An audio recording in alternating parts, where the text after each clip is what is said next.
Halo, selamat siang teman-teman. Jumpa lagi setelah sekian lama kita tidak bertemu. Pasti teman-teman sebagian bertanya, saya kemana aja selama kurang lebih 6 bulan ini. Dan hari ini baru muncul kembali. Ya tentu itu punya alasan, yaitu saya lagi sakit teman-teman. Lagi sakit stroke dan dalam masa pemulihan. Namun siang hari ini saya mau bikin satu ulasan terkait dengan kekalahan timnas tadi malam lawan Australia. Judulnya adalah penyebab kekalahan timnas dari Australia. Apa saja faktor-faktornya? Saya merangkum kurang lebih ada 3 penyebab utama kekalahan timnas. Yaitu yang pertama, timnas salah strategi. Lalu yang kedua, Australia bermain taktikal atau bermain taktis. Dan yang ketiga yaitu Australia bermain efektif. Saya jelaskan satu persatu teman-teman. Timnas salah strategi. Harusnya jangan pakai strategi menyerang, tapi strategi bertahan. Nah, kenapa? Tentu punya alasan, yaitu menghadapi negara kuat seperti Australia yang sudah punya budaya bola cukup disegani di Asia dan sudah sering masuk Piala Dunia. Konyol kalau kita menerapkan strategi menyerang. Itu sama aja dengan bunuh diri. Harusnya kita main counter attack supaya lebih rapi pertahanan kita dan menyerang apabila Australia maju dan ada celah supaya kita menyerang. Itu yang pertama teman-teman. Jadi saya heran juga kenapa sampai ball position Australia cuma 39 dan kita 61. Kok berani sekali, tapi berani konyol namanya teman-teman. Lalu yang kedua, Australia bermain taktis. Nah, bermain taktis karena apa? Karena melakukan counter attack dengan cepat, memanfaatkan area lini belakang kita yang ditinggal oleh pemain belakang kita. Teman-teman lihat tadi malam itu ya just kasihkan sampai maju ke depan. Kan ada satu sundulan dia yang hampir masuk tuh. Tapi kemudian dampak lainnya, pertahanan kita jadi rapuh. Jadi teman-teman bisa lihat di gol kedua yang dicetak pemain Australia nomor 7, itu benar-benar memanfaatkan ruang belakang kita yang kosong. Itu teman-teman, Australia bermain taktis, ya, manfaatkan lini belakang kita yang ditinggal oleh pemain kita. Oke, yang ketiga yaitu Australia bermain efektif. Dia tahu di mana kelebihannya dan kekurangan dia. Kelebihan dia adalah salah satunya ada servis bola mati. Maka kita saksikan ada heading yang berbuah gol. Saya lupa pemain nomor berapa, tapi heading dia langsung masuk menjadi gol.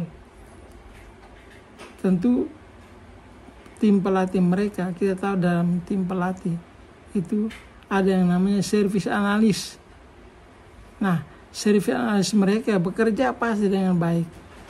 Sudah memperhitungkan bahwa kalau nanti ada tendangan penjuru atau tendangan bola mati, itu siapa yang akan menyambut bola itu dan seperti apa. Pasti mereka sudah menganalisa. Saya tahu apakah kita punya tim itu atau tidak di tim kepelatihan yang baru ini. Saya berharap ke depan kita bisa berbenah diri. Jadi kita sebagai netizen, sebagai penggemar bola, jangan dulu juga berteriak, wah harus menyerang, harus main menyerang biar asik. Nah, main menyerang makanya kalah. Kita coba tengok sedikit ke belakang di era STY. Selalu ada strategi counter attack. Kita hampir tidak pernah bermain dengan strategi menyerang. Dan ketika kita bermain dengan strategi menyerang, bahkan dengan tim lemah pun kita kalah lawan Cina contohnya, kita main menyerang, kalahkan 2-1 waktu itu. Dan kemarin diulang lagi lawan Australia. Makanya saya pikir ini sesuatu yang sangat konyol. Ya, kita mau menyalahkan siapa lagi? Tuntutan netizen juga begitu. Lalu kebetulan pelatihnya juga memang punya gaya menyerang dari Belanda yang kita kenal negara total football. Ya, gaung bersambut.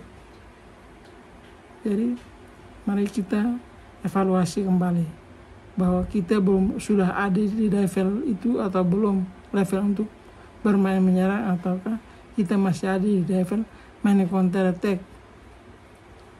Karena menerapkan satu strategi menyerang atau bertahan itu ada hitung-hitungannya, tidak konyol menyerang aja. Kalau lawan lebih kuat masa kita serang konyol, nanti dipukul balik kita keok. Nah itu makanya harusnya counter attack. Kita perhatikan dalam beberapa pertandingan sebelumnya kita menerapkan strategi counter attack dan berhasil. Kita pernah menahan imbang Australia di GBK, kemudian menahan imbang Arab Saudi di Arab Saudi. Itu contoh nyata itu. Jadi teman-teman, saya pikir kita jangan terlalu menaruh harapan yang terlalu besar dulu bahwa kita akan lolos otomatis. Tidak. Kalaupun dalam pertandingan nanti lawan Bahrain kita tidak memenuhi impian kita untuk menang, jangan kecewa. Mungkin memang belum saatnya, tapi tentu sebagai netizen, sebagai penggemar bola, kita pingin supaya timnas kita tetap masuk, entah lolos langsung ataukah lolos lewat round 4. Karena kalau kita membidik peringkat 2 rasanya agak sulit.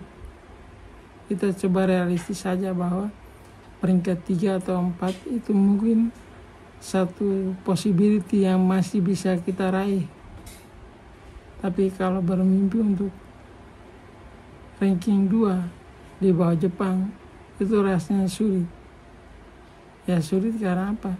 Nah, karena Australia sudah kumpulkan 10 poin.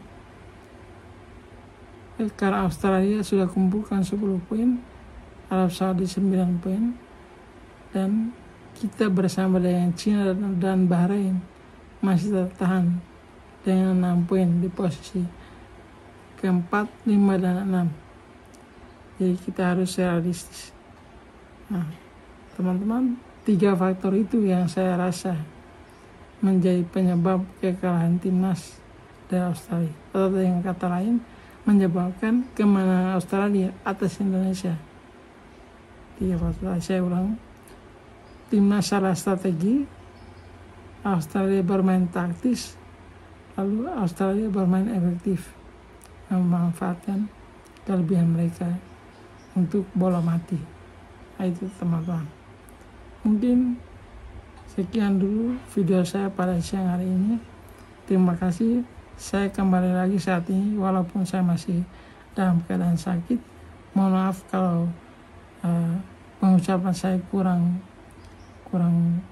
jelas, kurang menghibur teman-teman. Mohon maaf, mohon dimaklumi karena saya masih sakit stroke dan masih dalam pemulihan, teman-teman.